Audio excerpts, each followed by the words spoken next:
प्यारे विद्यार्थियों, इस वीडियो में हम पढ़ेंगे कार्यपत्रक नंबर 76 से लेकर 80 तक। सबसे पहले कार्यपत्रक नंबर 76, इसमें दर्शाता है संदर्भों के आधार पर संवेदनशील मुद्दों पर अपनी प्रतिक्रिया लिख पाना। तो अपने को दिए गए चित्र को देखकर कुछ सवालों के जवाब दीजिए। तो ये अपने को चित्र दिया हुआ है। आगे लिखा है, समाज में तुमने ऐसा दृश्य कहाँ कहाँ देखा है? क्या इस उम्र की बच्ची को विद्यालय में जाकर कामकाज ही करना चाहिए? अपने विचार कारण सहित लिखिए। तो लिखेंगे, हमारे गांव के पास कुछ कालबेलिया जनजाति के लोग रहते हैं। वहां बच्चे घर पर ही रहते हैं, जबकि उन्हें विद्यालय जाकर शिक्षा प्राप्त करनी चाहिए। उसके बाद ख है, तुम्हारे घर में ज्यादातर कार्य कौन कौन करता है? यदि महिलाएं सारे कार्य करती है तो क्या ये उचित है? लिखिए। तो लिखेंगे, घर पर सभी अपने अपने काम समय करते हैं, लेकिन फिर भी महिलाएं ज्यादा काम करती है, यह उचित नहीं है। सबको मिलकर काम करना चाहिए। उसके बाद ग, महिलाओं को काम कम करना पड़े, इसके लिए हमें क्या करना चाहिए? तो लिखेंगे, घर के प्रत्येक सदस्य को अपना अपना काम समय करना चाहिए।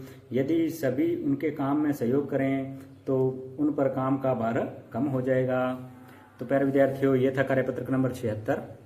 नंबर 77, इसमें दर्शाता है पढ़ी गई विषय वस्तु की सूचनाओं को लिख पाना। इसमें दिया है, नीचे दी गई आकृति में संचार के साधनों के नाम लिखिए।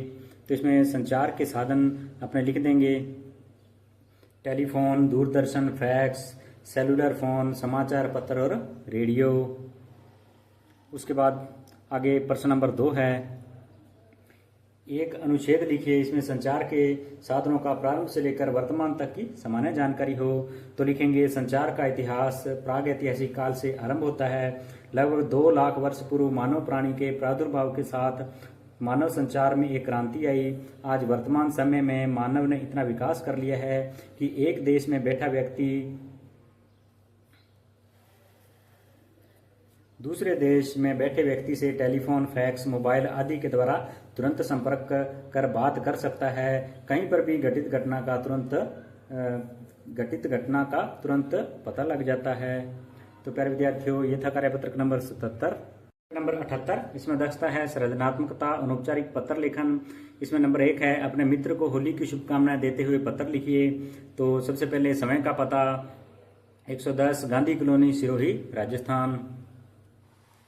उसके बाद अपने लिखेंगे दिनांक, जैसे यहाँ लिखा है 14/3/2025, और अपने मित्र का नाम लिखेंगे, प्रिय मित्र मुकेश।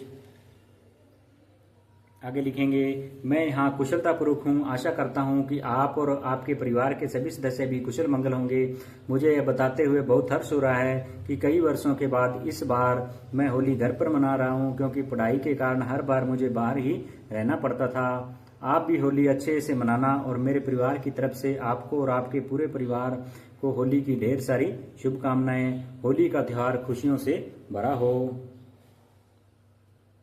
ईश्वर की कृपा हमेशा आप पर बनी रहे।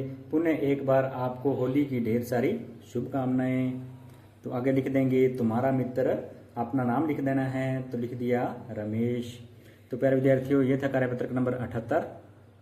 नंबर 79, इसमें दर्शाता है पठित सामग्री पर अपने विचार व्यक्त कर पाना।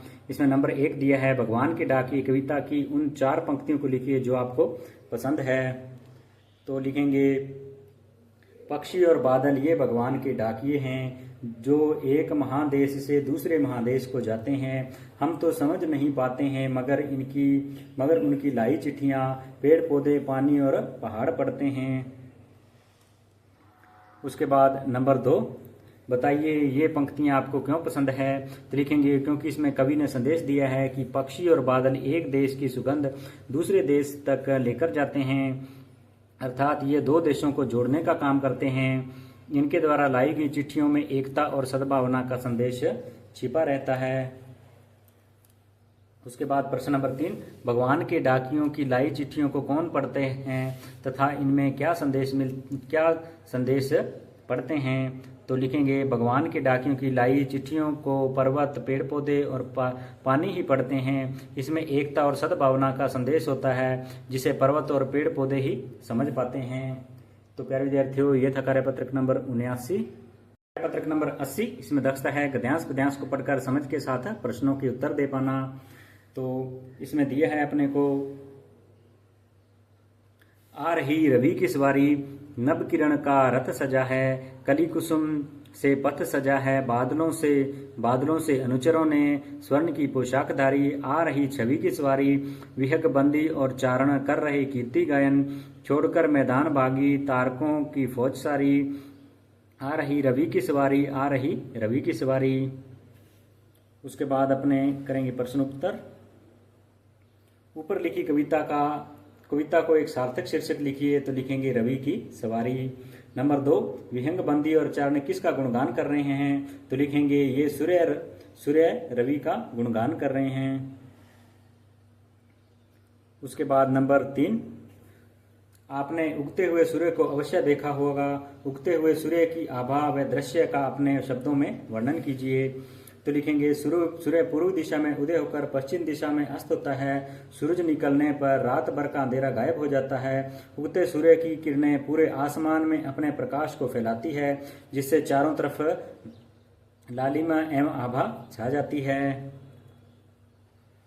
उसके बाद प्रश्न नंबर 4, रवि के पर्यायवाची लिखिए, तो लिखेंगे दिनकर, भास्कर, सूर्य, सूरज और भानु। उसके बाद प्रश्न नंबर 5, अनु प्लस चर आदेश के अनुसार आचरण करने वाला बराबर सेवक। आप भी दिए गए शब्दों को इसी प्रकार स्पष्ट कीजिए। तो इसमें नंबर 1 है नभचर। नभचर का आ जाएगा नभ प्लस चर बराबर नभ में गमन करने वाला पक्षी। जलचर हो जाएगा जल प्लस चर, तो जल में रहने वाला जीव, ये होगा मछली। नंबर 3 है निशाचर। निशा प्लस चर, रात्रि में विचरण करने वाला आ जाएगा चमगादड़। तो प्यारे विद्यार्थियों, इस वीडियो में हमने पढ़ा कार्यपत्रक नंबर 76 से लेकर 80 तक। यदि आपको मेरी मेहनत और ये वीडियो अच्छा लगा हो तो प्लीज़ चैनल को सब्सक्राइब करें, वीडियो को लाइक करें और अपने दोस्तों के साथ ज़्यादा से ज़्यादा शेयर करें। धन्यवाद।